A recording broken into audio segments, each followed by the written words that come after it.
Appreciate you taking the time today. Thanks, Allie. We'll get started here with Brooks and then Bo.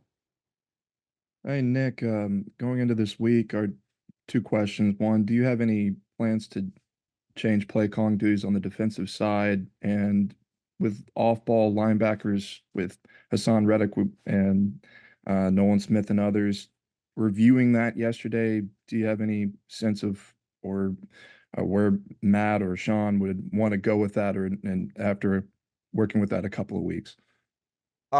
Yeah, no, we're gonna continue to go in the direction we're going in on defense that we've been, these last couple weeks. Again, we made an adjustment earlier in the year, to get things going back on track for a couple weeks. We felt like they were, and then yesterday obviously wasn't up to our, to what we wanted to be able to do and play to our standard, or coach to our standard. But we'll continue in that direction. Go ahead, Bo, and then Dave. Hi, Nick. I'm just curious, over the last month or so and maybe over the last 24 hours, just how difficult has this been for you personally? Yeah, obviously, when you're in a rut, or you're in a hole like we're in right now, or just not playing and coaching the way we want to do things. Yeah, that's always tough. Because you put everything you got into this, right? The family's there for Christmas and whatever, and you're sitting there and you're grinding through everything because you're trying like crazy to get everything right, and that's players and coaches. And you asked me about myself, and so you think about that, and you put everything, you sacrifice everything, you put everything into it. So of course, when it doesn't, when you're not seeing the rewards of it, you're upset, and but you can only be upset for so long, and you can only be down for so long, right? Because you got to get back up and figure out what the solutions are and what the answers are, to the issues that are going on. And so obviously, anytime you go through a rut like this, yeah, it's tough, and you just got to. But I think that we've all been through things in our lives that we would all agree are tougher, and we know we came out better because of it. And you remind yourself of those types of things in these types of moments. Thank you. Go ahead, Dave, and then Rube. Hey Nick, a few games into to Matt Patricia being the defensive play caller, do you have any regrets about making that decision when you did? No, I don't. Again, everything that I do, every decision that I make is with the thought of the team first, and what is best for the team. The adjustments that I made a couple weeks ago were in attempts to do what was best for the team, and I still believe that. We made some adjustments, and we're again coming off of a game like that, no one's going to be satisfied about anything that happened. And so, but I do believe in the guys that we have on the field. I do believe in the guys that we have, in the defensive coaches. And so, no, again, just every decision I'm trying to make is what's best for the team. And I believe that adjustment was necessary and where we are right now. Go ahead, Rube, and then Tim. Hey, Nick, you guys have had a double-digit lead in 9 games this year. You lost 3 of them, and in 4 others, ended up scrambling in the last couple minutes to win. I just wondering if you have any thoughts on why you guys have been unable to put teams away when you do build big leads. Yeah, Rube, obviously, that's a really good question. Obviously, if we knew, I don't know if there's ever just one answer to it. I think there's times where you go through it, and I say I'm always going to look at myself first. Was I aggressive enough, keeping the lead offensively? You're always going to think through that. And when it doesn't go, I think when it doesn't, like yesterday, when it doesn't go, you come out on the losing end of it.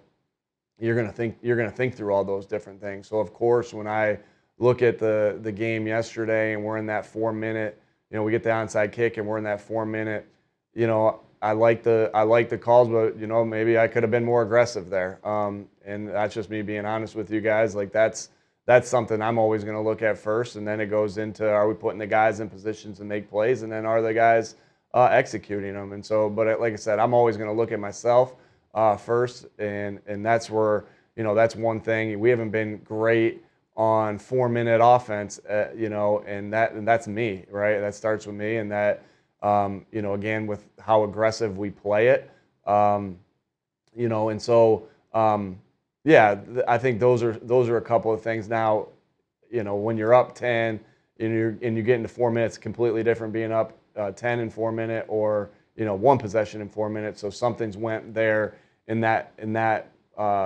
to get to that has went there to where the lead has eaten back up. But yeah, to have that lead, in that many games and, winning 6 of them, losing 3 of them, obviously those 3 that you lose are always going to stick in your mind, and you're going to evaluate everything. And like I said, those are my evaluations without, watching all of them today. My evaluation is that of myself. Go ahead, Tim, and then Jeff. Hey, Nick, I wanted to see if you agree with the sentiment that it seems like there's been a weight to this team for most of the season, even when you guys were winning. What do you make of that, and how important is it to kind of shed that in order to have success in the coming weeks here? Yeah, I think that's a good question, Tim. I think that's expectations, and I think that always plays into it. If this is what it's supposed to look like. This is what we know we're capable of, and that's not that's our expectations of ourselves, and and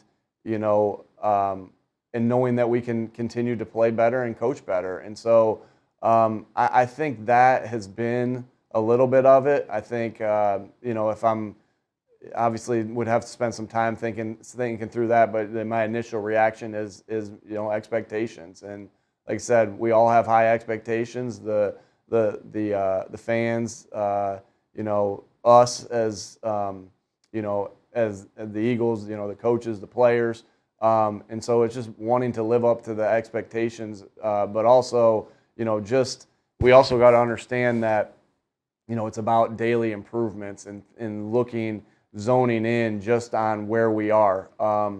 And I always got to make sure that that's the focus of the team and myself of being where we are today. That's why, I know how cliche that sounds coming from a coach that, hey, you can't worry about the playoffs. You can't worry about this. You have to be worried about today. How are we going to put a plan in today while the players are off to beat the Giants, right? And just taking those steady moments. I think sometimes you can get yourself out when your expectations, when you feel like you're not playing to your expectations and coaching to your expectations, it's easy to look forward and say, all right, here's what we got to do to get to doing those things. And you want to do that, but like, how are we going to do this in 2 weeks and 3 weeks? Well, it's just so important that you're locked into where you are at that particular time. And so, that plays into it too. Go ahead, Jeff, and then John. Nick, do you know why A.J. Brown is frustrated or upset? Have you spoken to him? And can you convey to us what's going on there? Obviously, I don't want to speak for him, but obviously, when you have a dynamic playmaker like AJ, he's going to want to change the game at all times, and he's capable of doing that at all times. And so again, I don't want to speak for him, but obviously, we're all frustrated. We're all frustrated right now, especially coming off that loss yesterday. And so you want to be able to have fun. You want to be able to do all these things, and that football brings. But sometimes it's hard to have fun and hard to find the enjoyment when you're in a rut like we are. But he's always going to want to change the game because he's capable, and that's just him being the playmaker he is. I know this, and I've said this to you guys on the record, off the record, all everything, that there's nobody that is as good of a teammate. There's nobody that's as good of a person as AJ. And shoot, he's one of our very best players and one of the best players since I've been here in the past 3 years. So I can't say enough good things about him. We're all frustrated, I think, and I don't want, again, like I said, I don't want to speak for him on anything. Go ahead, John, and then Martin. Nick, I know you come from an offensive perspective when it comes to the defense and them stopping the run. You've had a bunch of 200-yard performances. When you see that inability to do it on a certain game day, and you were able to do it so well early in the season, what's kind of the disconnect there? Yeah, I think when you look at that, when anytime somebody rushes for 200 yards, you can look at it a bunch of different ways, right? They had some really good schemes that they did against our defense, right? They schemed us, a couple times. There were a couple times we had some uncharacteristic missed tackles, that they had, and granted, give them credit too. I don't want to take anything away from them. Because Connor's really good at breaking tackles. That's what he's good at. So sometimes it was our run fits of where we were. And when I say that, it's like, okay, well maybe we missed a run fit by a player, but also we have to coach it better in those scenarios. So it's never, especially when there's that many, when it's that, and when it feels like that and it's over 200 yards, it's always there's never one thing. There's never one thing. And so, it's a combination of they schemed us, run fits of us not doing it, executing it well enough and us not coaching it well enough. And then also some missed tackles, based off the guys that they have and, what they were doing. Go ahead, Martin, and then Bob. Hi, Nick. Excuse me. If I could ask about a couple injuries, I guess Devonte Smith was seen kind of in a walking boot after the game. If you can give us like an update on his status and just what he means to his team, and also, do you expect to have Darius Slay back this week against the Giants, or see someone waiting for the playoffs? Yeah, we'll see on Slay. We'll see where he is this week. Obviously we didn't put him on IR, but we'll just see, how his progression's going. He's worked really hard to get himself back. Really admire the way he's been working as far as Devonte. Obviously he got rolled up on the second to last drive on that third down call. And yeah, he was still on. He came up today, and I actually got to see him today. Got to spend some time with him. He was on crutches and still in the boot. And so, we'll see. We'll see where he is. He's tough as anybody we have on this team. He's a warrior. He's tough as heck. He'll do everything he possibly can to get himself back on that field as fast as he possibly can.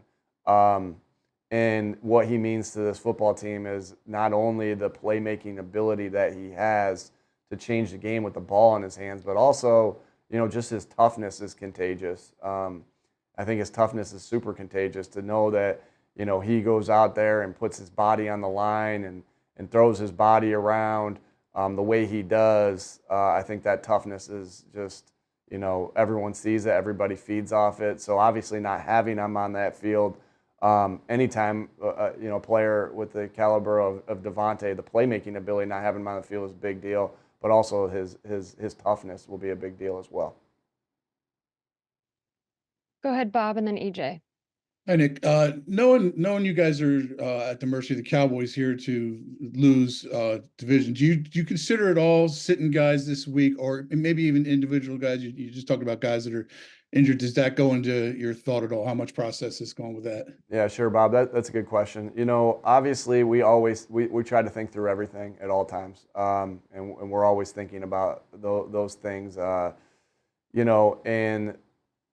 going to do whatever we need to do to win this game. But that's still, that's a consideration what you're saying, because we think through all those different things. And so we understand we are at the mercy of another team to win the division, all those different things. But we still know that we got to, you can't control that game, right? There's so many different things that you can't control in there. So you got to do what you got to do to win this game. And hey, we also got to get out of the rut that we're in, And so I'm not saying to you yes, I'm not saying to you no. I'm saying to you that everything's discussed, but there are some unknowns about the game, Dallas and Washington, and we got to start and we got to play we got to play and coach good football too. And so, and to be able to go into the playoffs again, I'm just answering your question. Not that I'm thinking too far ahead of that, but to go into the playoffs not in a rut.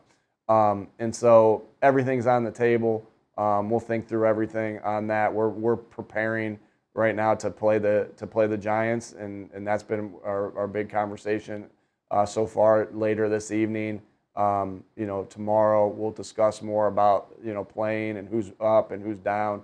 So we'll see. Thank you. Go ahead, EJ, and then Zach.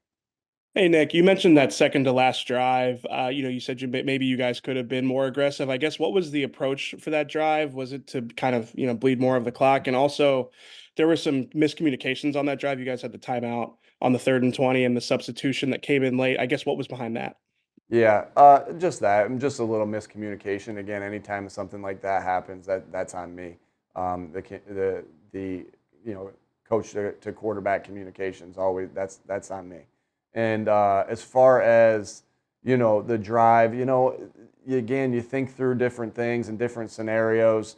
We did feel like there was aggression in the play call to be able to run the run that we ran. But when something like that doesn't work out, you think to yourself, well, should have done it the other way, right? And that's just the mud you drag yourself through as a coach. Sometimes the decisions work, sometimes they don't work. And when they don't work, when you're not the one out there, playing, you think to yourself, what could we have done differently in that scenario? And of course, so the different thought process would have been to be passive in that scenario and shoot. So that's something that we got to live with, and we got to think through, and that's all in attempts for us to get better. And then I know there was earlier in the year against Washington, we scored fast. We had that double move to AJ, scored fast, and it that game ended up going into overtime. And not that you think through that. Again, you try to use clock while also being aggressive, and that's if that was easy, everybody would be able to do that. And so it's not an easy task. You're just trying to I thought it was really important that we got got ourselves points obviously there, but also get many first downs as we possibly could and score a touchdown. It didn't work out that way, and looking at it, we think to ourselves, all right, this didn't work, so I'm not saying next time or anything like that. Obviously, wouldn't give the say that, but like you say, well, what would work in this scenario, and you drag yourself through the mud, and you hope that you come out cleaner on the other side because you've gotten better from the scenario that you went through and the loss that you went through. We'll take these last two questions from Zach and Olivia. Hey, good afternoon, Nick. What's Hey, the Zach. reason you guys are dropping Hassan Reddick in the coverage more? And is that maximizing his skill set as a pass rusher? Yeah, good question, Zach. Again, you're trying to not be predictable in different fronts that you're in. I know when we see somebody that's predictable in anything, right, that we try to take advantage of that. And so you're trying not to be predictable. But hey, we know he gets paid to rush the passer, and he's really good at it. But again, if the predictability, quarterback's going to get it out even quicker if he knows exactly what's happening. So again, there's some games he's going to drop a little more than other games. But make no mistake about it. I mean, I think he dropped six times maybe. What was it, Zach? It was 7. 7. So he dropped 7 times, but there was I don't even know how many plays were in that game. He rushed the other ones, and so 6 out of what I think he played 70 some plays, or he played 60 some plays. That happens. Thank you. Go ahead, Olivia. Hey, Nick, just wanted to check in quickly to see. It looked like Devonte Maddox was going back to get an X-ray as well after the game. If you had an update on him and if there is any potential long-term concern there. Yeah, don't know all that information yet. And so I'll have more information for you on Wednesday about that. I don't want to talk prematurely on something I don't have all the information on yet.